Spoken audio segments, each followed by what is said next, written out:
안녕하세요. 경제적 자유로 가는 열차 자유유튜브더 자윤입니다.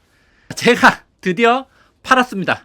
제 기억으로는 처음 산지는 18년인데 기록으로 남아있는 게 2008년부터라서 17년 동안 물려있던 두산 에너빌리티를 팔았는데요.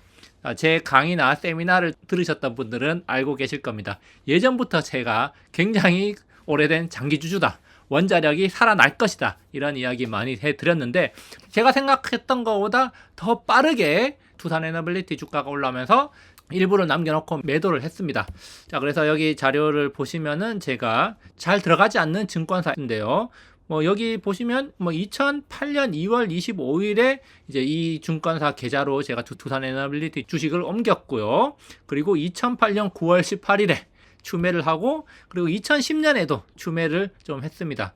그 이후로 건드리지 않고 배당금만 조금 받았고요.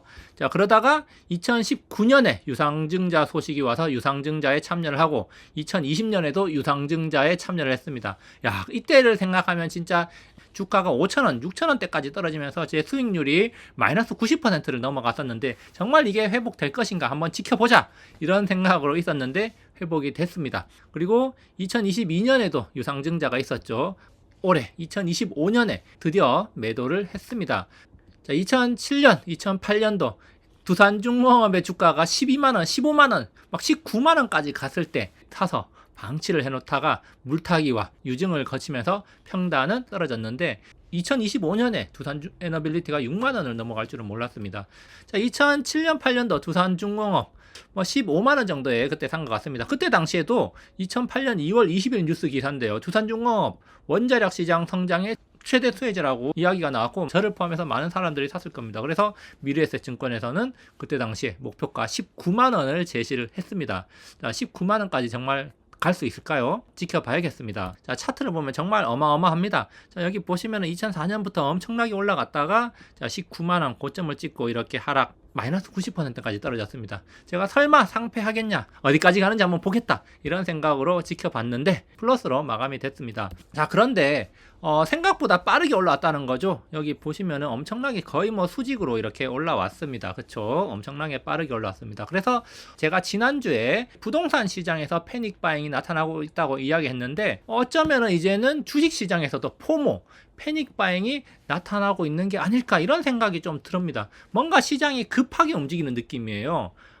근데 또 시장 전체적으로 오르는 게 아니라, 그리고 일부 종목들이 지수를 끌어올리면서 시장이 올라가고 있다는 겁니다. 특히 대형주 위주, 그 대형주 중에서도 특정 대형주, 특정 테마에 걸려있는 대형주들만 쏠림 현상이 심해지면서 주가가 막 올라가고 있다는 겁니다. 6월 23일 기준이에요. 자, 6월 23일을 기준으로 봤을 때 코스피의 거래 대금이 약 17조 원, 자, 17.5조 원 정도였습니다. 그 중에서 두산 에너빌리티의 거래 대금이 약 3.5조 원, 그리고 네이버의 거래 대금이 약 2.5조, 그리고 카카오의 거래 대금이 약 1.7조, 그리고 카카오페이의 거래 대금이 1.2조 원에 달했다는 겁니다. 자, 그래서 이 코스피 전체 거래 대금 대비해서, 자, 특정 몇 개 종목의 거래 대금이 굉장히 많았다, 쏠림 현상이 심해졌다, 다시 말해서 사람들이 특정 종목에 많이 몰려가 있다는 겁니다. 물론 이런 현상들은 올해 내내 나타나던 현상이에요. 자, 특정 테마에 대한 쏠림이 올해는 심했습니다. 자, 그런데 지금은 특정 대형주에 쏠림이 생기면서 엄청나게 거래 대금이 많이 증가를 했다는 점이 다르다는 점입니다. 자, 그래서 원전 테마를 비롯해서 여러 테마주들이 있었지만, 이렇게 최근처럼 거래 대금이 굉장히 많이 있었던 적이 없었다는 겁니다. 아마도 이런 모습들은 증시 예탁금이 많이 늘어나고 사람들이 증시에 많이 관심을 가지면서, 자, 이런 쪽으로 지금 쏠림 현상이 많이 심해지는 게 아닐까, 이렇게 생각이 되는데요. 자, 이거 외에 좀 더 시장을 살펴보면, 이거 외에도 자, 삼성전자와 하이닉스 합쳐서 약 2.5조 원의 거래 대금, 그리고 대형 급등주 두산 에너빌리티 말고도 다른 원전주들 있죠. 자, 그리고 네이버 카카오 말고도 다른 대형 IT 기업이 있습니다. 이러한 종목들도 5천억 정도의 거래 대금이 형성되어 있습니다. 자, 그리고 로봇 테마에만 또 약 1조 원 정도가 거래가 이루어졌는데요.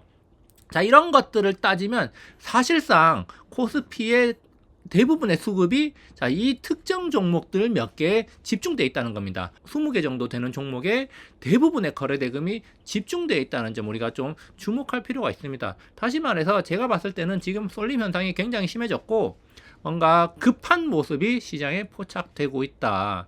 시장에 유동성이 들어오고 있는 게 사실이에요.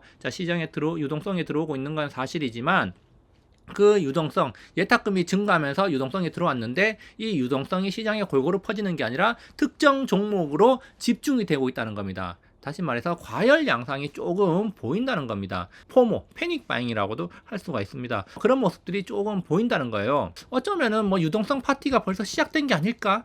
이런 생각이 조금 들기도 합니다. 그래서 고객 예탁금을 보면 최근에 고객 예탁금이 이렇게 급증을 했어요. 그래서 2020년 말, 2021년 수준까지 고객 예탁금이 많이 올라왔습니다. 그래서 이때도 2020년 말, 2021년에도 보면 대형주들을 중심으로 시장이 급등을 하면서 지수를 끌어올렸다는 거예요. 이때도 유동성이 급격하게 몰려들었죠. 너도 나도 주식 투자하겠다고 달려들어가지고 삼성전자, 하이닉스 그런 것들을 엄청나게 많이 샀습니다. 대형주들.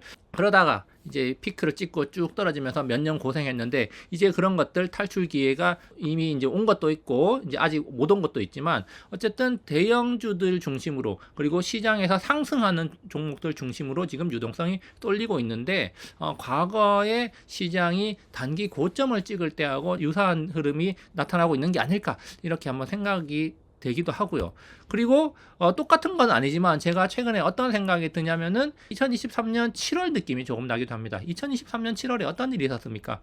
우리나라에 2차 전지 광풍이 불어닥쳤습니다. 그래서 에코프로 주봉 차트를 보면 2023년 1월부터 시작해서 4월에 한번 조정받고 치솟하면서 7월에 고점을 찍고 그 이후로 5분의 1 토막까지 났지 않습니까? 거기다가 그때 한창 날렸던 금양이라는 종목은 지금 거래 정지돼 가지고 상패 한 해 만에 이러고 있는 상황입니다. 그렇게 지금 2차 전지 광풍이 몰아닥친 적이 있었는데 이때도 2차 전지는 무한히 상승할 거고 미래는 창창하다 이런 이야기들이 있었습니다. 그런데 그때 분위기와 비슷하게 가는 게 아닐까. 물론 지금은 특정 테마가 아니라 조금 분산이 되어 있긴 한데 그런 분위기로 가고 있는 게 아닐까 이런 느낌이 든다는 거죠. 그래서 물론 완전히 똑같다고 볼 수는 없지만 그때는 하나의 테마 광풍이었지만 지금은 산발적 테마 쏠림인데 그런데 한 가지 공통점이 있다면 바로 AI와 연결된다는 점이 있죠. 어쨌든 지금 AI와 연결해가지고 주변부에 있는 종목들에 대한 관심이 많이 높아졌고 이런 종목들이 주가가 올라가다 보니까 또 다른 사람들이 매수세에 가담을 하고 또 공매도 쳤던 외국인들은 주가가 오르니까 쇼커버링을 하면서 주가가 또 더 폭등을 하고 그런 모습들이 지금 계속 반복돼서 나타나고 있다는 겁니다. 또 오르니까 사람들이 더 매수를 하고 그러니까 주가는 더 올라가고 공매도들이 또 쇼커버링 하니까 주가가 더 올라가고 그런 식으로 계속 반복되면서 주가가 계속 치솟고 있다는 거예요. 이런 양상들이 뭔가 과열적인 양상으로 지금 흘러가고 있는 게 아닐까. 과거에 2023년 7월에 제가 봤던 그런 모습하고 비슷하게 가는 게 아닐까 이런 생각이 들고 있다는 겁니다. 물론 제가 두산 에너빌리티를 17년 만에 팔았다. 그렇기 때문에 이제 떨어져야 된다. 이런 이야기를 하는 게 아니라 시장 전체적인 분위기가 그렇다는 거예요. 저는 몇 년 전부터 원자력은 우리 미래의 핵심 에너지다. 정말 우리가 우주시대로 갔을 때도 저는 우리의 미래 에너지 대안이다. 정말 핵심은 원자력이다. 이렇게 생각합니다. 그렇기 때문에 미래에도 원자력이 굉장히 중요한 역할을 할 거라고 생각하고 이 원자력 시장은 계속 커질 거라고 생각을 해요. 그렇지만 뭔가 과열적인 분위기가 있다는 겁니다. 정말 제 이야기를 못 믿으시겠으면 잠깐 제가 1월 세미나 때 했던 영상 일부분 잠시만 보여드리겠습니다. 그러면서 이제 원자력에도 사실은 꾸준히 이제 관심을 가져볼 필요도 당연히 있는 거고요. 미래 중요 에너지 자원 중에 저는 탑으로 뽑는 게 아직도 저는 원자력을 뽑고 있습니다. 원자력 중에서도 SMR. 그쵸. 이렇게 저는 원자력에 대해서 긍정적인데 지금 분위기는 뭔가 좀 찝찝하다는 거예요.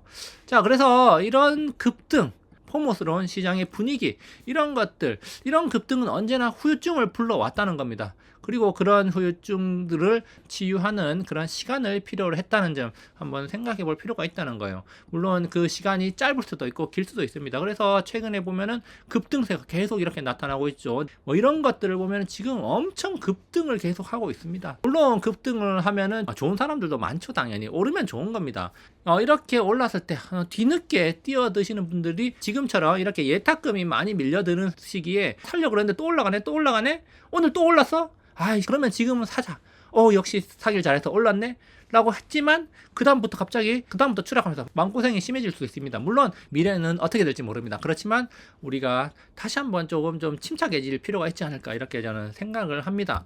자, 그래서 지금 뭔가 포모에 뒤덮이려는 그런 분위기로 가고 있고, 급하게 가는 그런 분위기인데 너무 급하게 흥분하지 말고 심호흡 한번 하면서 좀 침착하게 가면 어떨까, 이런 생각이 듭니다. 급하게 먹으면 체할 수가 있어요. 오히려 체하면은 탈이 날 수가 있습니다. 그렇게 말고 그냥 스무스하게 천천히 오래 가는 게 중요한데, 지금은 조금 분위기가 과열되어 있다. 그렇기 때문에 제 영상을 보시는 분들만이라도 자, 심호흡 한번 하면서 너무 급하게 가지 말고 침착하게 길게 가려는 그런 생각을 해야 되지 않나, 이렇게 생각을 해봅니다. 자, 오늘 이야기 여기까지 준비를 해봤고요. 오늘 이야기 도움되셨다면 좋아요, 구독 눌러주시기 바랍니다. 저는 다음에도 유익한 영상으로 찾아오도록 하겠습니다. 감사합니다.